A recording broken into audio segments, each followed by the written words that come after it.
कुमार अंजली दिलीप येवले, वडी हायस्कूल, वडी, तालुका खटाव, जिल्हा सातारा येथे 10वी इयत्तेत शिकत आहे. आपल्या भारत देशात खनिज तेलाचे साठे आज अखेर आपल्या मागणीच्या प्रमाणात कमी आहे. आज आपल्या देशाच्या GDP मधील बहुतांश पैसा हा खनिज तेल आयातीमध्ये खर्च होतो.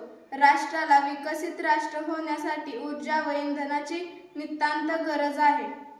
आज भारतातील जीवन राहणीमानाचा दर्जा सुधारल्याने 2 चाकी व 4 चाकी गाड्यांचे प्रमाण प्रचंड वाढले आहे. यातून मोठ्या प्रमाणावर खनिज तेल आयातीवर खर्च होतो.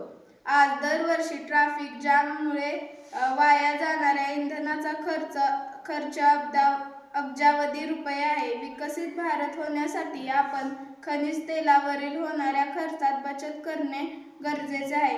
याकरिता आपण मुख्यतः सार्वजनिक वाहतूक व्यवस्था मजबूत करणे गरजेचे आहे, असे मला वाटते. तसेच देशात ठिकठिकाणी होणाऱ्या ट्रॅफिक जाम कसे कमी करता येईल यावर उपाययोजना करणे गरजेचे आहे. देशातील रस्त्यांची अवस्था सुधारल्याने देखील व शक्य तेथे घाटाऐवजी बोगदे निर्माण केल्याने, वाहतूक व्यवस्था अधिक सक्षम केल्याने गाड्यांचा वैयक्तिक वापर कमी होईल. पर्यायाने इंधन कमी खर्च होईल. याचबरोबर या सर्व उपायांमुळे हवेची गुणवत्ता सुधारून आपल्या देशातील प्रदूषणाचे प्रमाण कमी होईल.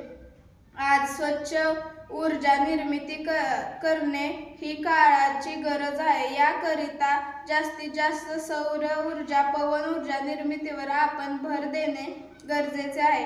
आज पंतप्रधान सौर ऊर्जा प्रकल्पामुळे मोठ्या प्रमाणावर मोफत वीज निर्मिती केली जात आहे.